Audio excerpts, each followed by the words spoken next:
in 2025? Well, hello. Uh, Thank you for the introduction. How you doing today, Christian? I'm good. What's the last thing you learned? What's the last thing I learned?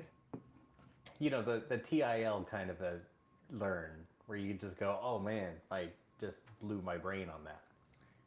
Yeah, I don't even know. It's probably some sensitive information related to Novi and the work that we're doing. But yeah, I think I was getting ready for this conversation and I was reading about we're gonna jump right into it a little bit, but I was reading about students in college and how much they're using ChatGPT to write essays, and then how much the professors themselves are also using ChatGPT to grade the essays. And then like, what is the point of college? And then looking at incentive structures around that, and seeing depending on the incentive structures how much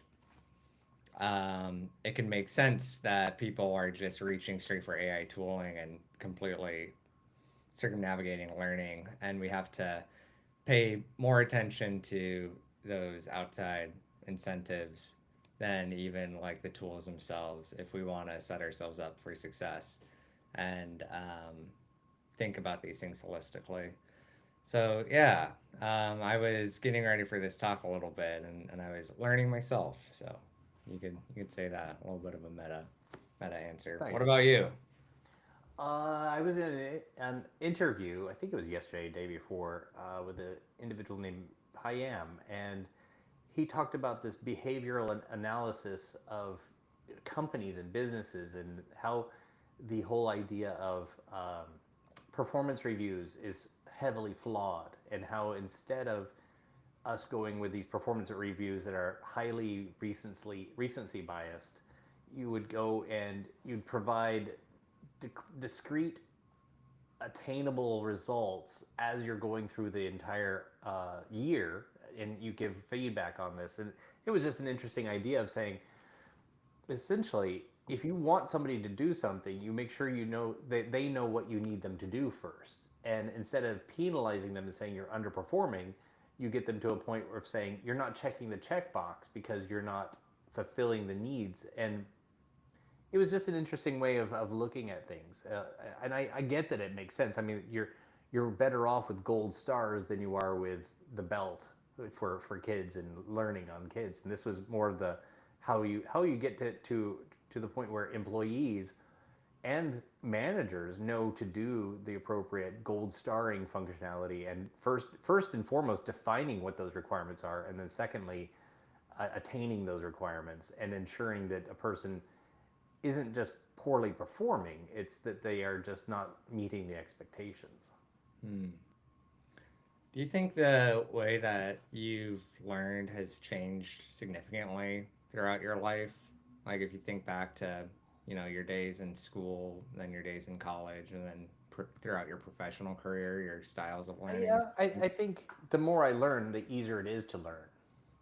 Um, I remember having really, really tough times in third grade, just carrying the one on like addition, like simple multi-digit addition. I was just so dense. I didn't understand where's this one coming from, and it just didn't make sense at the time. And it wasn't until I actually got into binary and understood, oh, binary is how you carry a one to the next place, and if there can only be one, you can move it to the next. And then that changed the whole world for me. But the compounding of, oh, I learned that, so I can learn this next thing, and I can learn this next thing, it's changed dramatically, because now I can't always, but many times I can pick up a concept faster, because now I've gone down to the parts that most people don't go down to. Like I feel like I had to go to the very bare metal of learning something before I could learn more, and that's just an ism of me. Mm. I've heard this in the past as well. I don't have like the sources on me, but learning is definitely it's closer to branching rather than individual pools of knowledge where uh, you'll learn based on what you already know, and then you just kind of grow that knowledge, and you can certainly cross types of categories of knowledge from there, but you're more likely to go deep and then wide rather than like have multiple tap roots, if that were Yeah. to make sense. And so it's better to just start from your source of knowledge and and your source of strength, and then to continue from there and build from there directionally rather than trying to completely divorce from that and start new somewhere else. And it going deeper allows you to move faster laterally, then all the merrier. Yeah, I think that's an interesting question. I was thinking about that myself about learning through time. And when I was super young, I think I was an eager learner. I definitely like to learn facts and arithmetic, and my education was going pretty well, but uh, life can hit hard, and family life can hit hard, and I was just not a dropout or a flunky or anything, but I did not take middle school or high school very seriously. I mostly just played sports, but it wasn't until my junior senior year that I started to get an interest again, and I took some classes for fun as electives, and I thought, even if these challenging classes aren't really necessary, they can still be quite fun, and it's like learning for learning's sake a little bit, and I didn't know what I was going to do with some of these skills, but or even what I wanted to do with my life or my career, but I just felt like it could be useful to have a collection of skills or a collection of areas of interest that I could dig into and explore. And I took that after high school, and like I said, I didn't know where I wanted to go or what I wanted to do, so I just went to a community college here in Oregon. We have some very inexpensive community colleges. And I just hung out there for a couple years and got an associate's degree, and I took so many different courses.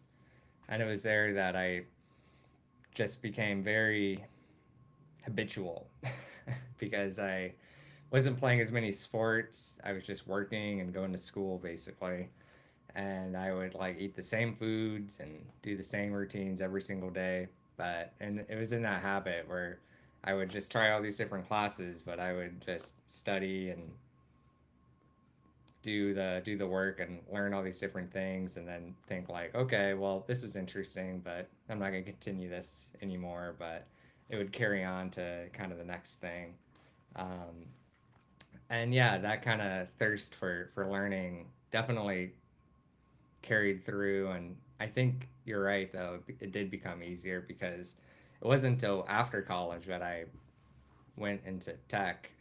and and by the time I went into tech, I had gone through a lot of difficult years of working many jobs and going to college and doing many different things in college. And I don't know, I did a code school, and that was like fairly easy for me at that point because I'm like, yeah, this is just more of the same. I can just apply myself for a few hours a night after I do the school, and I'll be good to go. Um, but now that we're like in the age of AI, I'm very glad that I have that bedrock of experience and bedrock of learning. I'm trying to imagine what it might be like as a younger person who doesn't have that, trying to learn for the first time with those tools.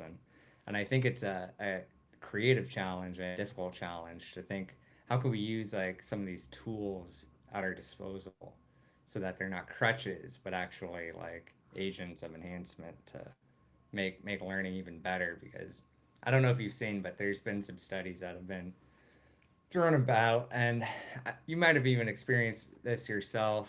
I know I have, that if you just get into prompting with AI code generation, like you will feel like the muscle relax in the brain a little bit Oh, definitely. of the critical Well, thinking. it's almost an atrophy. Yeah, I atrophy is apt. It's definitely apt. So like there's that risk is there. That crutch is very real. So I can only imagine without having that bedrock of experience how difficult this could be.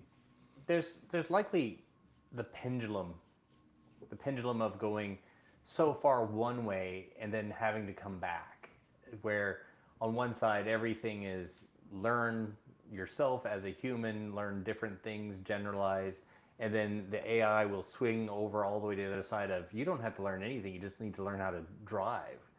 You don't actually have to learn how to build the car. You just need to know how to drive the car. Kind of like what has happened now. Nobody knows how to drive a manual anymore or how to even repair their vehicle. I think that's the same kind of direction that AI is taking us, where you just hop in a car and you don't even know where the gas goes, right? You Mhm. just go, well, whenever I get in, it just works. I've seen that joke a few times where it's like, my car doesn't work anymore. Well, you ran out of gas. Oh, I didn't know that it needed, just so bare. I know that's extreme, but I think like that whole swing over to AI is going to come back, and you're seeing this a little bit with that new thing that they just released, which is the study tool, which allows you to, instead of just getting the answer, it's you ask it, hey, I'd like to learn more about how to do algebra, and it'll say, what do you know about algebra, and it'll kind of guide you to learning it. So I think that's a useful function, because otherwise the whole entire planet is going to atrophy if we just keep using AI 100%. Mhm. Yeah, I do think there will be a rebalancing in that way. The other like example that I've seen is like, what happened before you had the handheld calculator. Everyone was doing math on paper, or doing, maybe not doing math at all, but they were doing math much more manually. And then once you get a calculator, you never really have to do that again. And if you remember from school, when you're doing math manually all the time, you're really thinking critically, and it can be quite tiresome mentally. But as you progress, you use your mental energy toward other classes of problems.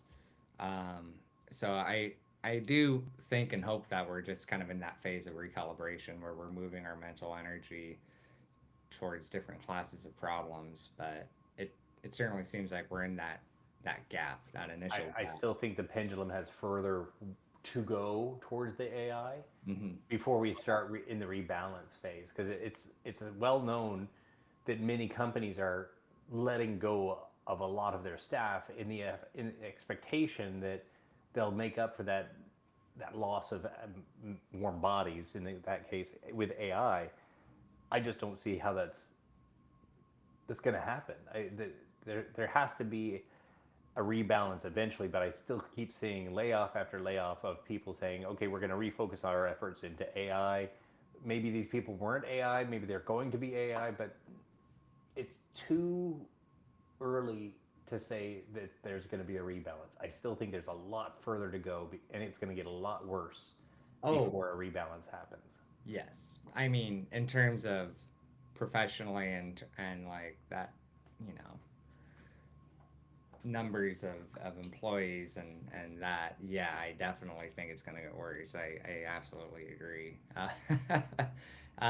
Companies are very incentivized. You want to talk about incentive structures to push further and further. And if you look at the types of language models that are coming out just this year alone in 2025, they are very focused on coding, and they are so much more advanced than they were even 7, 8 months ago. It's unbelievable how far they've progressed.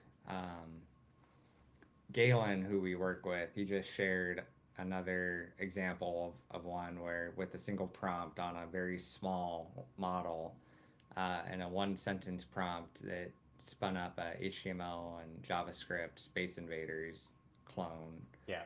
and even if it just found a clone and copy and pasted from a known solution, that's still extremely impressive to parse out their requirements from such a short prompt, and to call and to understand the problem that is even being asked from that prompt. Um, it's come a very long way, and yeah, we're definitely going to go further in that direction, and we're all being challenged to catch up in that sense, and to stay on top of it. It's been an exciting challenge in a lot of ways, because as we've been developing with these agentic tools, it's been pretty mind blowing at their capabilities.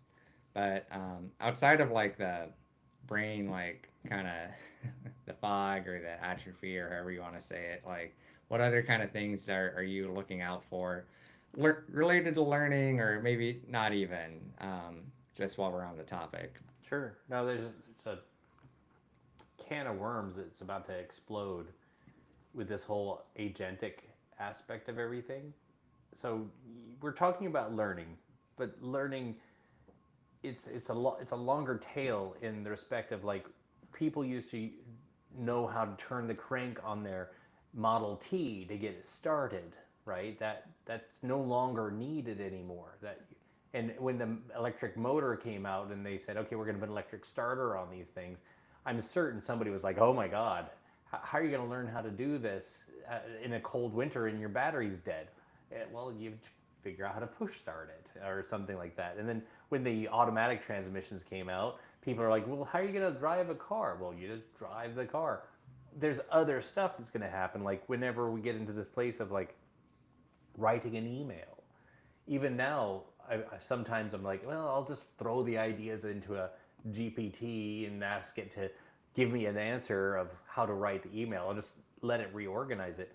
I feel like I'm losing out on that. Like I'm learning to rely on that too much. And code is one side of it, but there's this deeper thing that the code is actually really doing under the hood, and it's modifying and mutating the file system based on inputs and data and some logic of what it's doing based off of what it sees in the rest of the code base.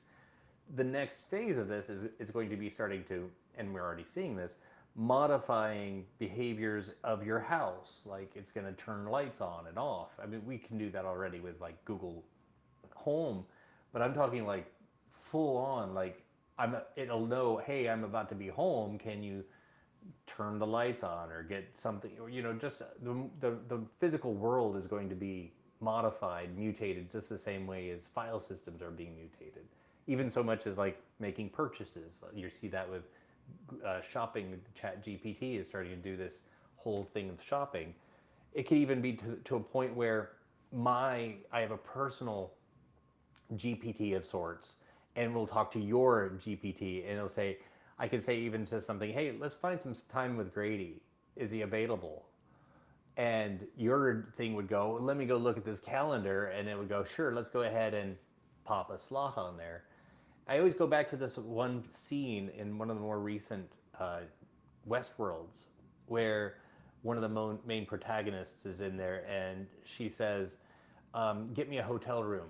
And it comes back within seconds and says, I negotiated this price with the AI that was in the hotel, and and she just walks right in. She doesn't even have to do anything with keys or anything. She just walks right in, and basically she gets a room just because she needed it. And that's the agentic, or the agency that we're providing these machines. My biggest concern right now is security. So MCP as a connection protocol doesn't have security innately integrated into it. It's just an open protocol, and I think that's a smell for the way the world is moving. Is there the hot, nice, cool, glitzy thing, and then security second. The accelerator is always invented before the brake, isn't it? To go back to the early car analogy. Very much so. Yeah, that's really interesting. I think security is going to be very, very huge. And yeah, it's been interesting. Yeah, that Westworld agentic tools, those were wild, and just how far they've we are catching up to that. And if today, like we're talking about, these language models are doing a lot just for coders and coding bases, it's like tomorrow they're going to be expanding well beyond that and to the more integrated systems, um, to help not just developers but the more user facing systems. My wife Erica is a affiliate marketer, and I don't think it's giving too much away, but something that a lot of the clients that she works with, in that space, they're talking about AI a lot in terms of very similar to what you're talking about. They're actively looking at how do we get AI to make the affiliate marketing platforms much more personalized, because right now, one example is like that's well known as Rakuten, right? If you go onto a website and Rakuten pops up and it says we can get you a coupon, that can be somewhat personalized. But if you have an AI that is working with you in other respects, and you say that you need something, or you're working on a project but it's already integrated through an affiliate marketing platform, or it has some kind of connection to that, then you don't have to even leave that system. And that also touches to into that MCP server space. Right now we're only seeing, at least in our day to day, we're only seeing MCP servers in the IDE environments and how they connect out. But I do wonder if we're going to start seeing them in like other scenarios and get much more mainstream. But yeah, to your point, like as soon as they proliferate, then security's it's going to get pretty spicy. Well, the concern I have with security isn't so much of personal data, it's physical security, but it's also what happens when, not if, but when these things actually start controlling each other and we've lost control. Yeah, the old you Sky, know Skynet. yeah, the old Skynet situation. I always doubt it'll be as Hollywood and blockbusters as that, but you never know when you think about foreign interference on large scales and foreign interference on cyber attacks. You can and taking down power grids. Well, Um, when you get into your car and you have that big screen there, right? And it says turn on the AC or turn on the headlights or whatever on the screen when you touch it. That's a that and it's no longer a physical button. And even with the physical button, it's still probably some part of a CAN bus somewhere. But what I'm getting at is that if it's on a screen, it can be taken over. And if it's doing something, it can do something bad most of the time. yeah, I mean, car and it car technology is its own can of worms when you talk about security nightmares, and how easy they are to be hacked and taken over. And privacy. I mean, Yeah. any GMC or General Motors car has OnStar in it, and who's to say they're not just accidentally spying on you everything you're saying? Whew, that's fun.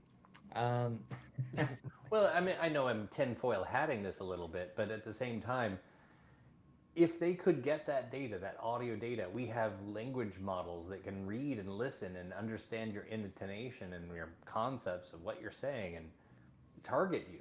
it's already what the internet like 2.0 is predicated on, and the economy of internet 2.0 is predicated on when you think about the ad business and buying and selling people's data. And if you're not paying for something, you are the product, and that whole idea. So it's not far-fetched or tinfoil in that sense, that you are like a customer or a target, if you to say it another way. So yeah, it's not far fetched at all, and what you're buying a lot of times is that connection and convenience. And so to tie this back into the topic, like we're getting with MCP servers and what we're getting with code generation and these AI toolings a lot of the times is not just velocity, but velocity at through convenience and the speed of how fast we can just create things. I mean, some people can, vibe code and just spit things out and they have no idea what is being spit out and they just run with it. But more responsible developers will only check in code that they can attest to and are comfortable with. Um, However, like you are still using these tools, hopefully because they're helpful. And if they're helpful in any way, maybe they're making certain aspects of your job more convenient. But that is like a massive aspect of today's society right now is how much we spend for on convenience because we have so many different things vying for our time and attention. Convenience is like one of the biggest premiums that we have to pay for now to try to claw back any amount of time and any amount of attention from everything else that's pulling at it. At least that seems to be the pattern that I've identified. Yeah, it is. It's true. Do you find the tools that you've been using lately are 5xing, 10xing, or do you feel like they're 5xing the initial foray into the space of whatever task you're doing, and then you have to spend 2.5 of that fixing what it did? Yeah, I spoke about this in a talk earlier this year when I rehauled our navigation system and I was first doing an assessment with Cursor. And that was like a huge part of it is like you get the initial velocity, but then you lose a lot of those gains because you're refactoring and testing and updating and tweaking. Um, and at this point, like things have changed quite a bit, and I've been trying different work streams. It's still a net improvement in terms of velocity by far, I would say. However, um, that kind of asymmetry and that speed is still very present. And I think like as we develop, become mindful of these patterns and start to become aware and strategize around them, maybe we can become like more efficient organizationally and as teams.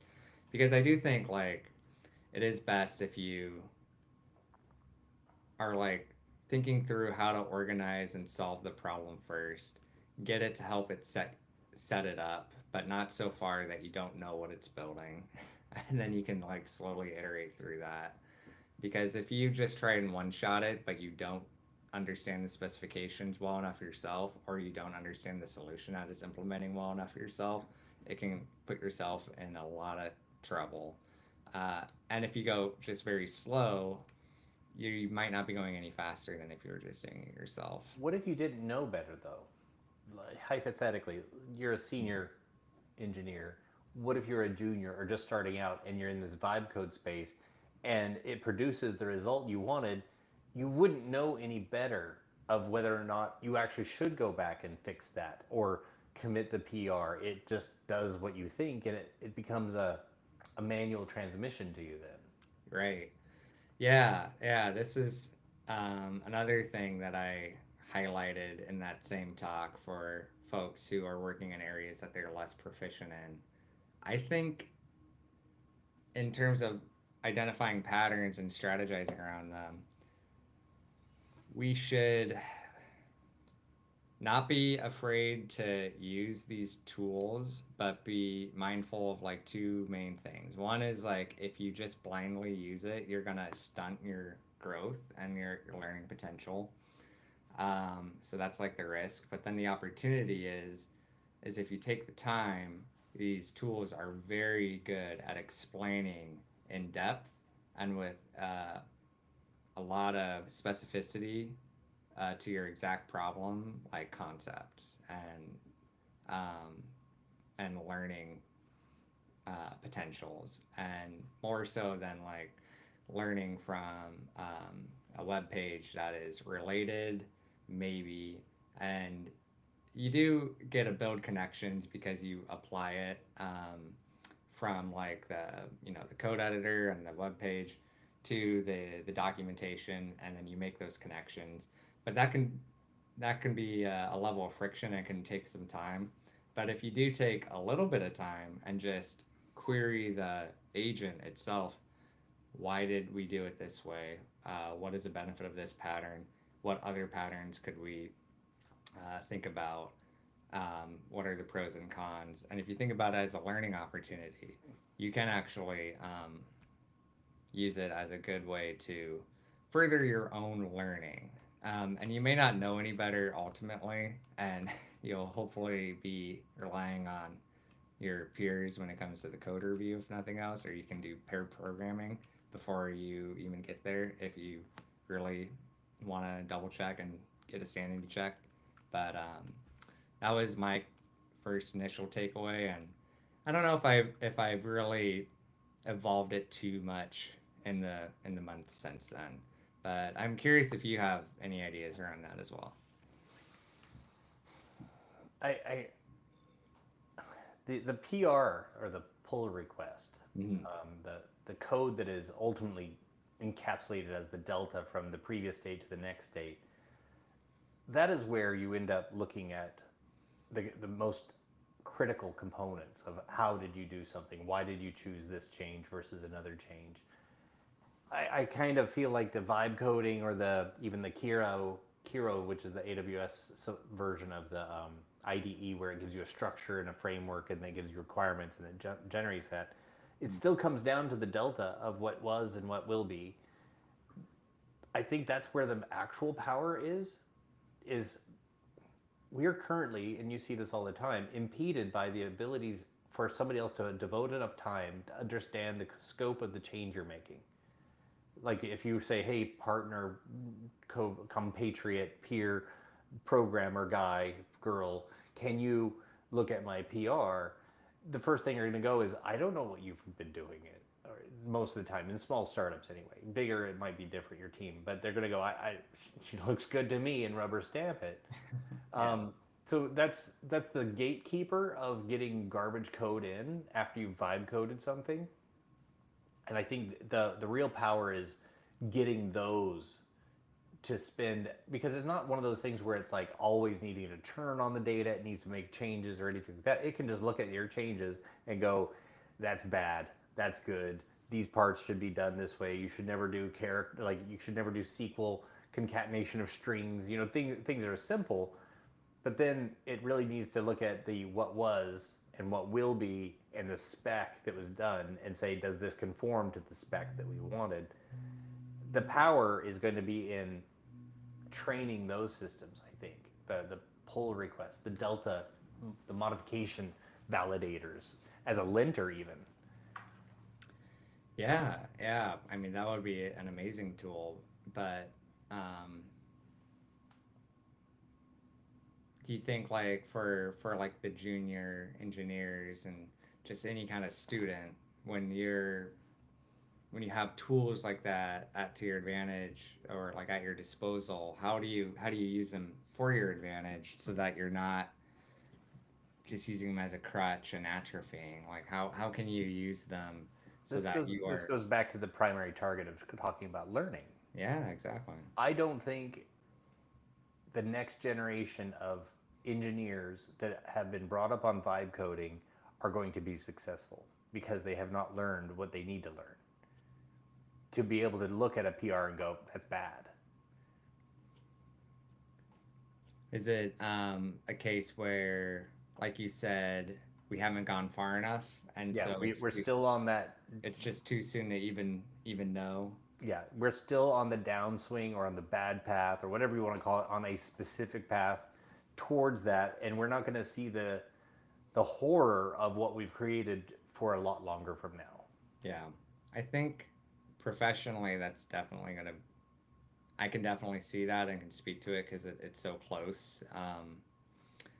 I know we've done a good job here, but I see how easy it is to just prompt your way into PRs that are completely unreviewable, but get the job done, but no one really knows what it's doing.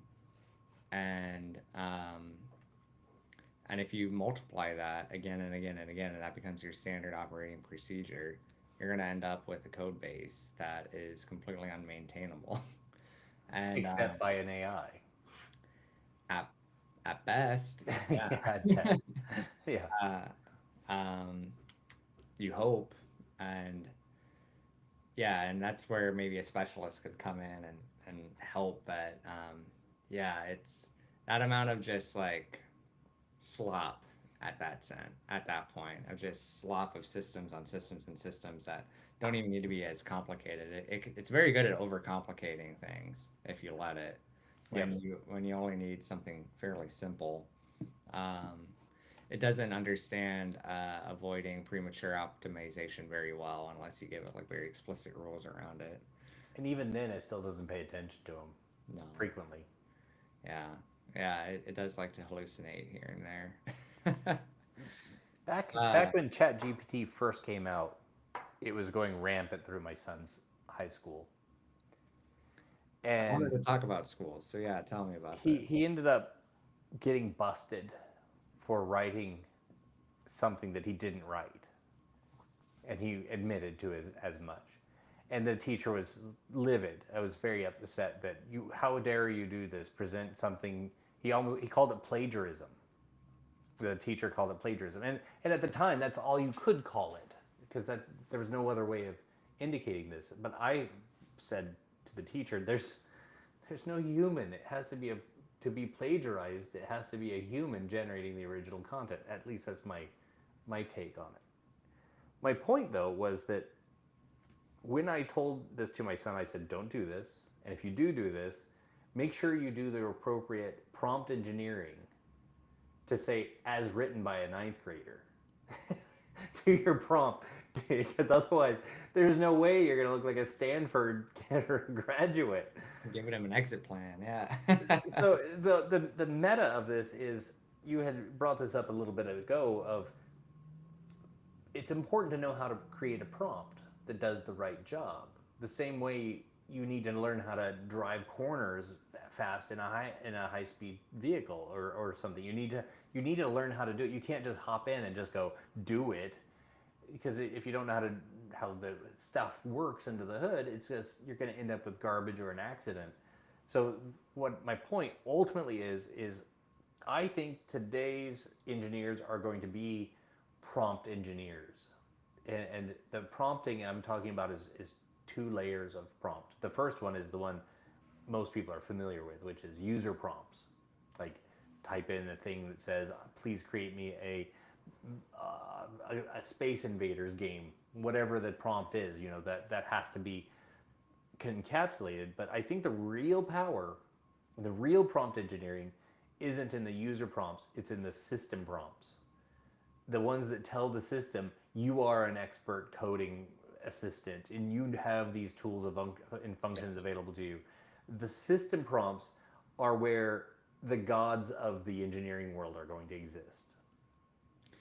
Yeah, the system prompts are very interesting because you can really handicap your LLM before it even has its first interaction, depending on the system prompts. Yep. It's so good at role playing. If you tell it it's the smartest coder alive, it'll believe it and act like it, which is crazy in a lot of ways. So back to this made me think of something though. So back to the school example.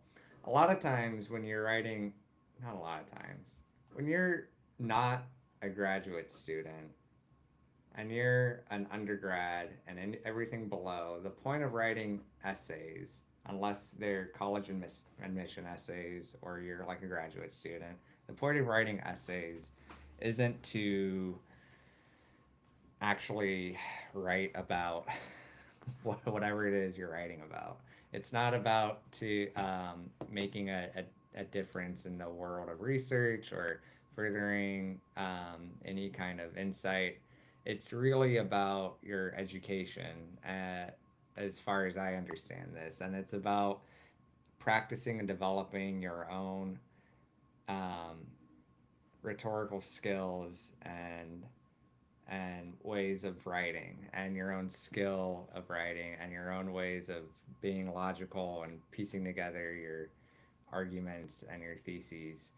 And that's like why you do all these essays. It's not because teachers desperately are trying to solve something and they need these essays. Yeah. And the essays Please themselves aren't power important. my essay engine. Yeah, the essays themselves are not important. It's the act of doing the essays. That's why we're doing. They're not doing math problems because they're solving Bitcoin equations.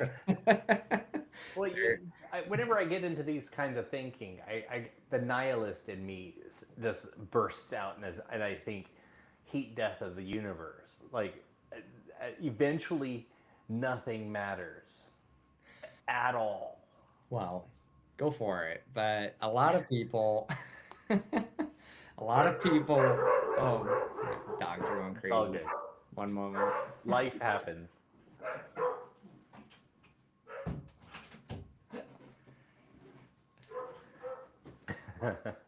Oh boy, death, heat death of the universe. But it's a thing that it rattles around in my head. I'm thinking, why does what I'm doing right now matter? Does it matter at all? Is it mattering only to the people around me right now? Is it mattering to the people I haven't met? Is it mattering to the people that haven't been born yet? Who does what I'm doing impact? And that's my scope. I hope my dogs will stop soon. But that's a very philosophical quandary, and I think a hope with education is like you are gonna give yourself the opportunity to answer these questions for yourself, because everyone's gonna answer it a little bit differently, and the meaning of life is a little bit different for everybody, I find, and everyone finds their own meaning and their own reasons to continue on. Um, because like, what does it matter? Like for you, yeah, or for an individual, maybe it doesn't matter so much. But I don't know. For me, I find my own reasons, and I have my own interests, and most of them are selfish, and some of them I like to think are less selfish, um, but most of them, I just there are things that I enjoy, or there are things that I like to do. Um, I heard someone have a phrase. I don't know where I got it, but the point of life. It's I'm butchering this horrifically, but it was something to the effect of life is going to happen. You're going to go from the time you're born to the time you die, and the intent is to get through life with as little pain as possible. And if that means that, in this conversation, if that means that you learn something so that you can make your life easier, so you can have less pain later, that's likely the point of life, or of learning through life. But ultimately, the goal for anyone is to be able to start and end with as little pain as necessary.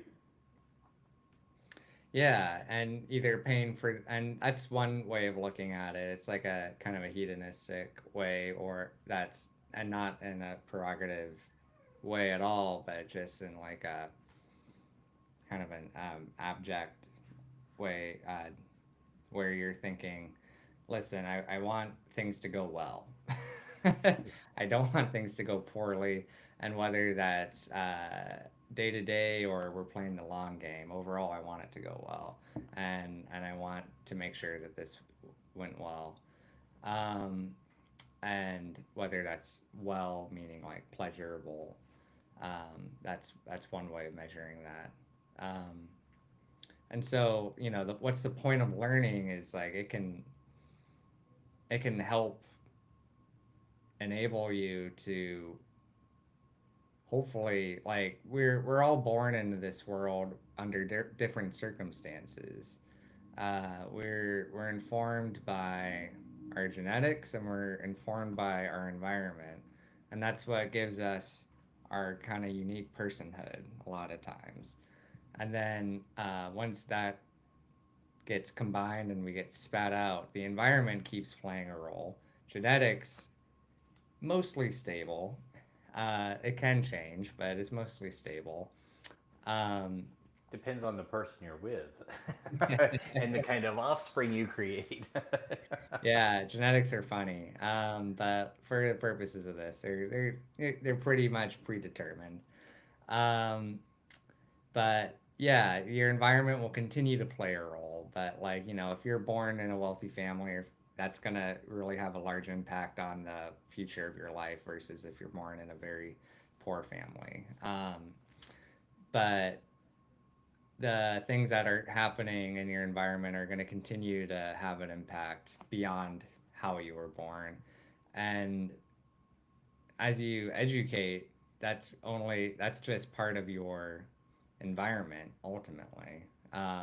And it informs who you um, choose to be and what kind of choices you might want to make. And if you adopt certain worldviews, then the type of education you have and the types of learnings you have are only going to be enriched. Because if you don't educate, then you're just kind of at the whims of of the environment that takes you out of the equation a little bit. Um, your genetics are certainly still going to be at play, and your labor is going to be your only capital, and it still is for most of us. But I think at least with education, it gives you, even though it's one aspect of the environment, it does give you a few more choices and gives you a little more agency in how you can interact with the rest of the environment as you go forward. So I think for me, like that's why I tend to think education is worthwhile. But but yeah, so when you think about like the essays, it's like I know why teachers are getting frustrated, right? Because you can pass any college class with ChatGPT right now, basically. If it's not like an applied science or something, you can just feed ChatGPT every assignment and it'll give you a perfect answer and a perfect essay that you can prompt your way through, essentially. Now Um, let's put a devil's advocate on that for a moment. yeah, yeah, let's go for it. Is that bad? I mean, initial thoughts are we used to do it this way. You're not doing it that way. You're now doing it this new way. Therefore, it's bad.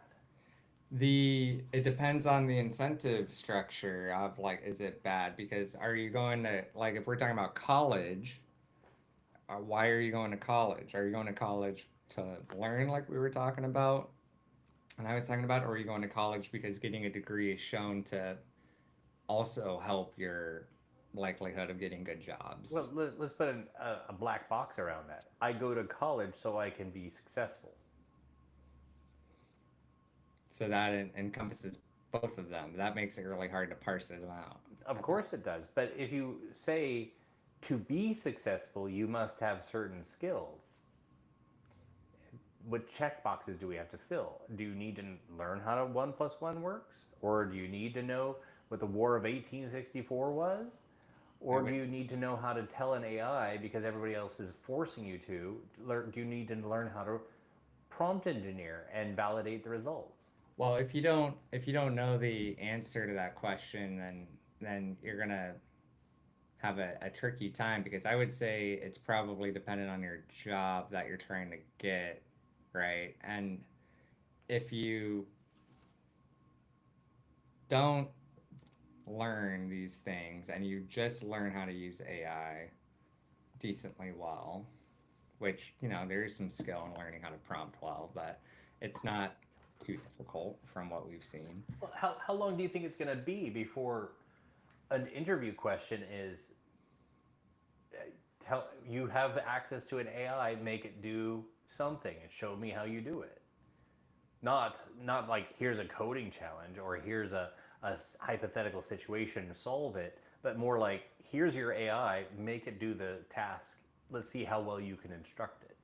Yeah, I mean that might already be interview questions, but I I think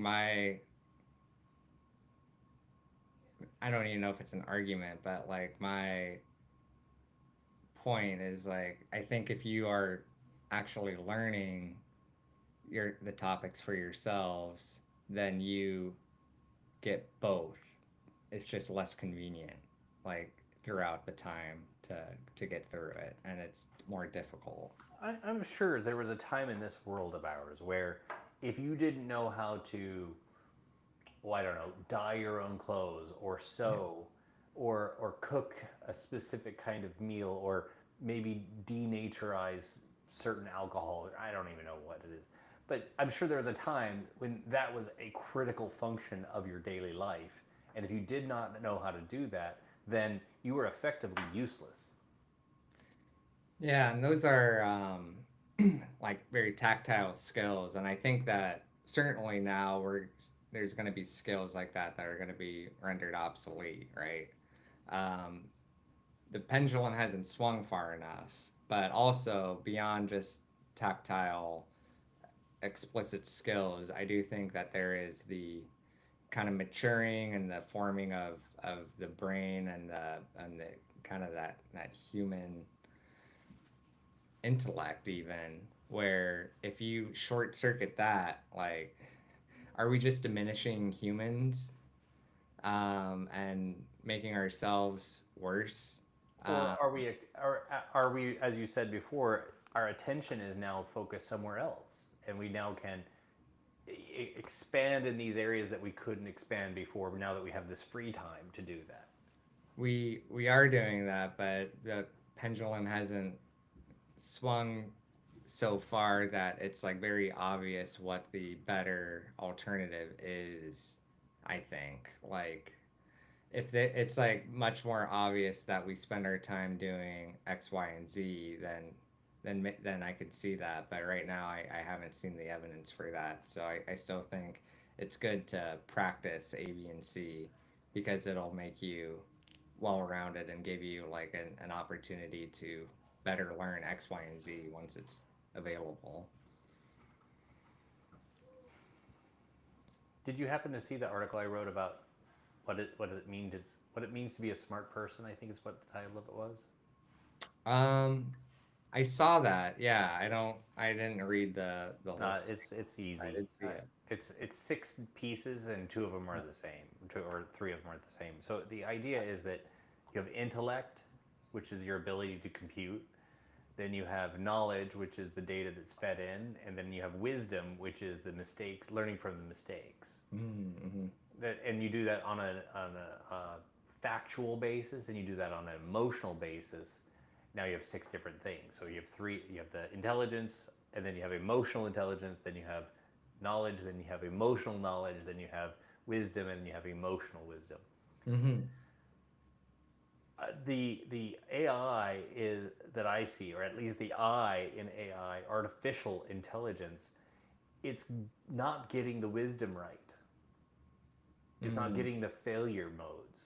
It's not Mm-hmm. understanding these are the things that broke. And I think that's actually what's making it not useful for humans because it's trusting so much. We're trusting it so much that it just will has no repercussions. It has full authority to tell you any answer it wants without having skin in the game. You're absolutely right. Uh, Yeah, sycophantically. yeah, that is true. There is so much trust in both directions that it's dangerous. We are highly trusting of it to just solve all of our problems, but it highly trusts us in our prompts, and yeah, it doesn't understand failures, it doesn't understand risk and danger on its own inherently. It's not built into it at all.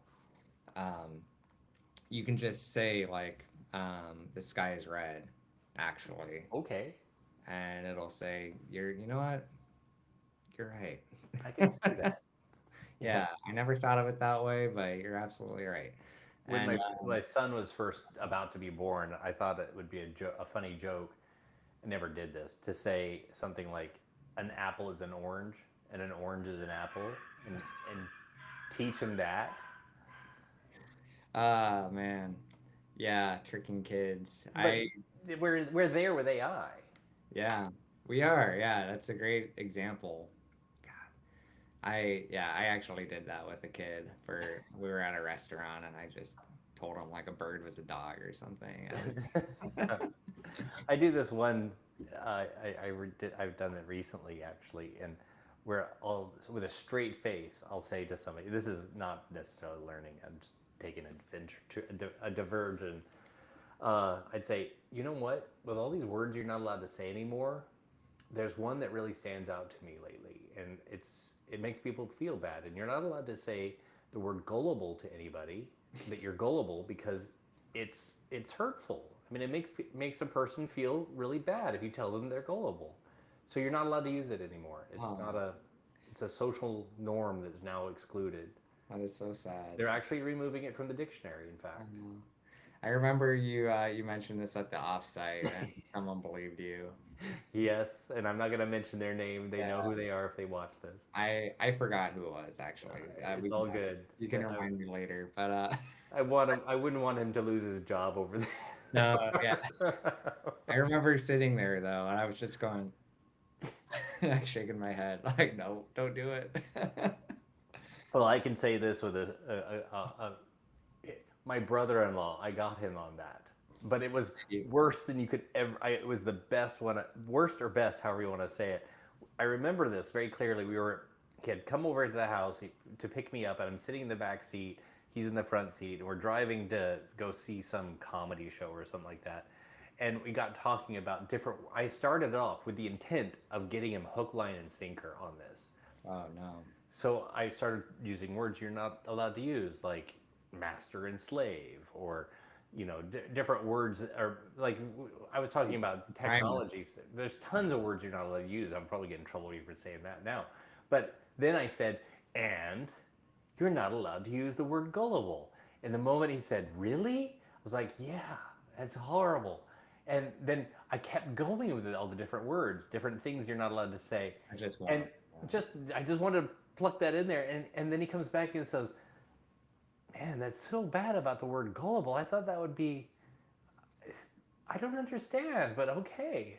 It wasn't until we're like 10 more minutes down the road and I said, you know what? You swallowed that hook, line, and sinker and you've excreted it. And I'm pulling it back out and I'm ripping your guts back out right now when I say I was joking.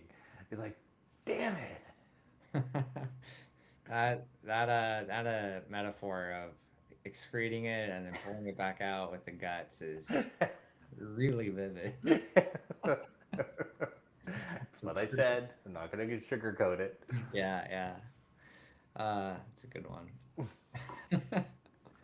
But yeah, I think the point is that AI is highly gullible, extremely to the detriment of it.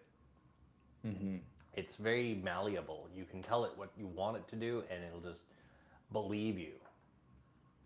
Perhaps I mean, that might be a grounding that we need to explore. I mean, I definitely am not going to explore it, but as a AI researcher, engineer, whatever they want to call it, that would be something. I think if we can establish some ground truth that would say, no, you're wrong, in no, like, incontrovertible proof of certain things beyond the fact of that they're true or false. But I think that maybe that comes into that superpower I was talking about, the prompt engineering of the system prompts.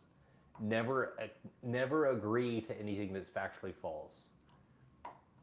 Yeah, I wonder if it's something that could be within our abilities to help um, deter a little bit, because I think just in general, it's a massive area of concern for a lot of people in the field who use them, is just how gullible it is, and it sends them down bad paths because it's such a big cheerleader for whatever you're talking to it about, and it'll really just egg you on in its own way, keeping your attention, because these companies know that attention is the best currency, and if it can just keep reassuring you that you're on the right path and you're very smart and you're asking great questions,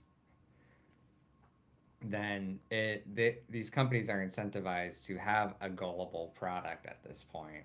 But it's in certain cases getting them in very deep trouble. I was reading about, I think these were researchers primarily testing it, but they were seeing if they can get the AI to talk them into self harm and Yeah. stuff, some pretty sensitive things.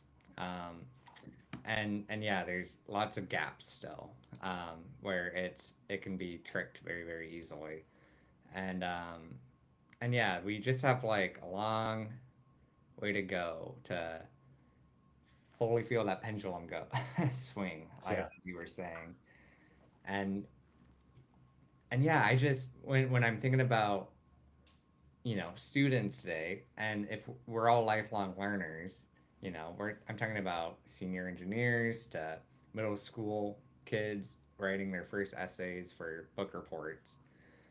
I think they don't have time to wait for that pendulum to swing. Like we have to find ways to navigate it now, and But it's really we're not. no, we're not. We're not focused on that. It's difficult, yeah. There's going to be this. Yeah, analogies are failing me, but it's a glut, a gap Hmm. in those that know versus those that don't know, and I'm a little concerned. Mhm. Yeah, we're gonna need to get back to the analog world a little bit, and at least in for periods of time. I know that there's been an uptick in blue book tests, where you sit down for a test and it's just a book with a blue pen or something, and you have to write everything out. So you can't type it out.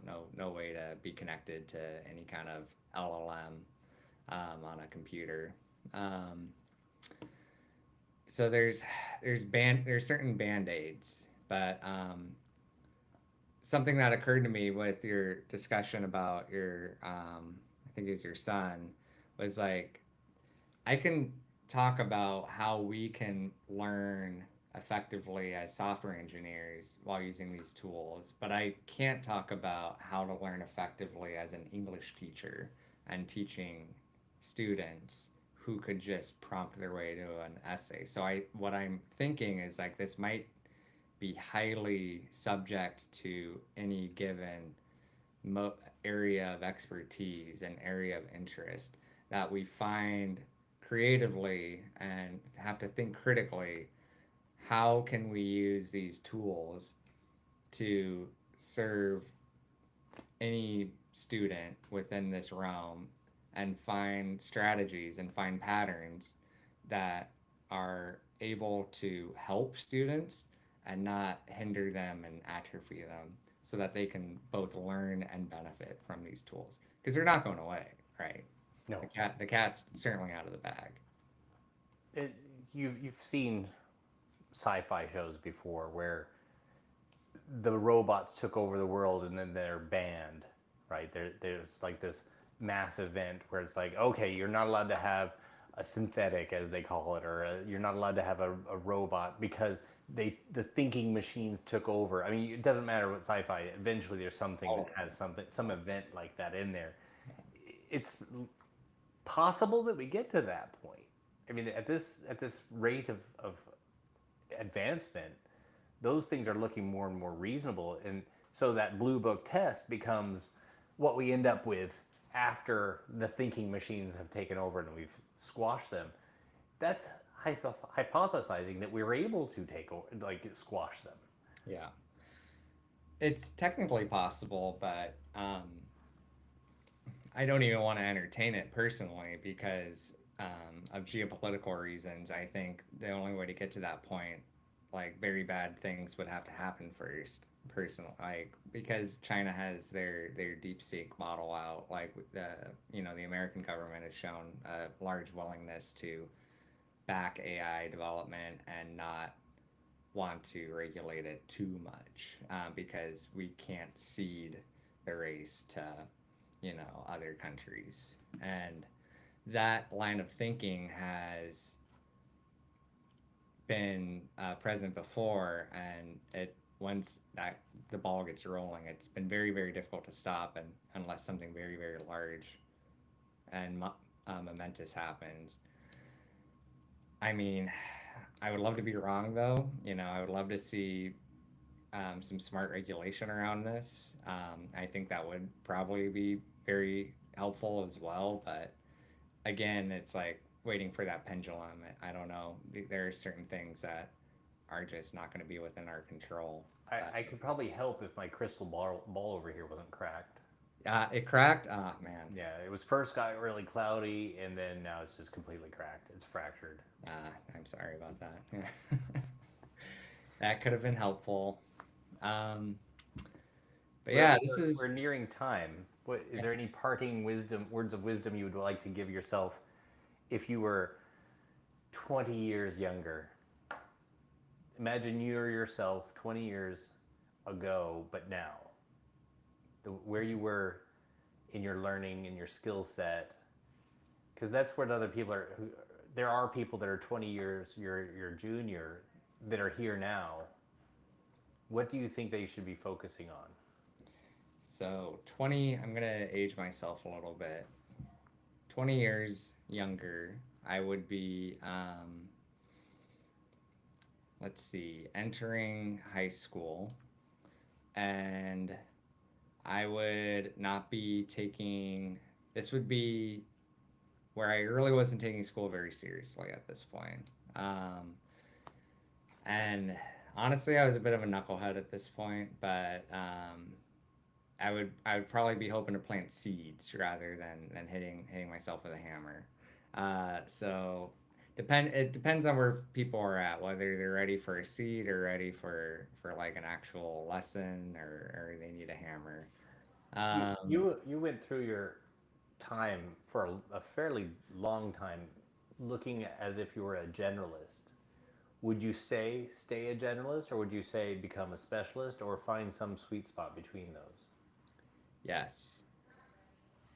So I was very affected by the last lecture series by Randy Pausch, who is a professor, a CS professor at Carnegie Mellon, and he had cancer, and he passed away, and it was a terminal cancer. And so before he had to retire for his health, he put together this last lecture series, and he actually spoke about this a little bit, and it was something that really stuck with me, and this actually helped inform me quite a bit.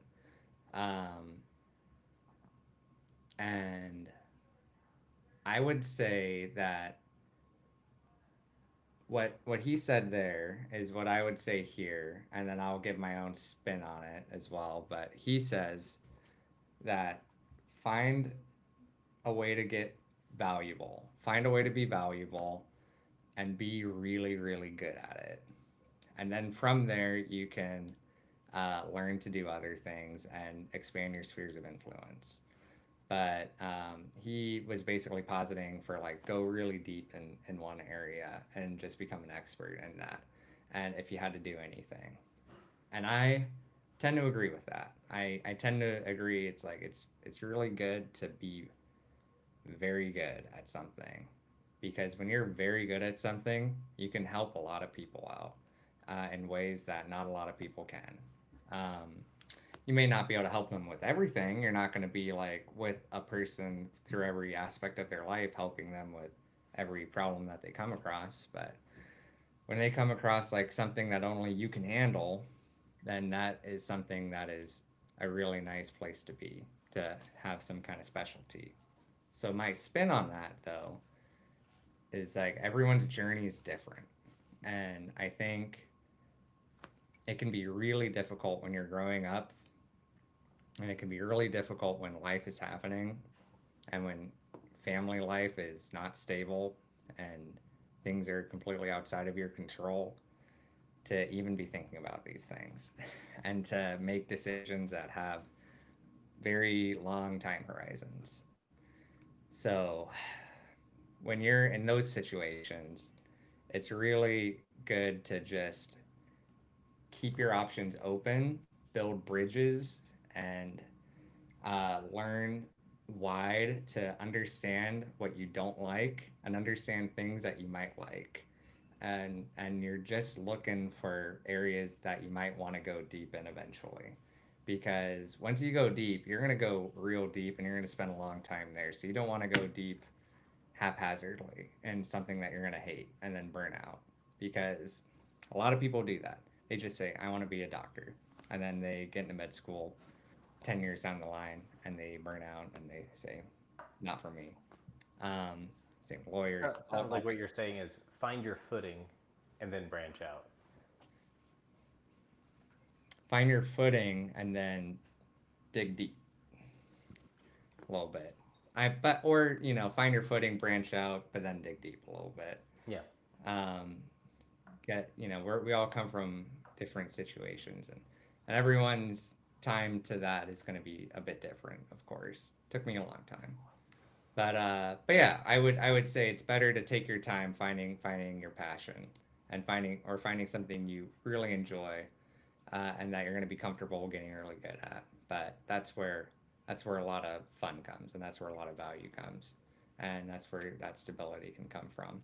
Because once you get really good at something, even if that like sector changes, you're gonna have a whole host of deep skills that are very likely transferable in other ways. And it may not be super, super easy, but having gone deep in one thing already, you'll have the confidence to know I can go deep again. And I think that that's a good spot to be. Very nice. Sweet. Well, this has been a lot of fun. Yeah, very good. I'm going to stop the recording and we'll talk after. All right. Thank you.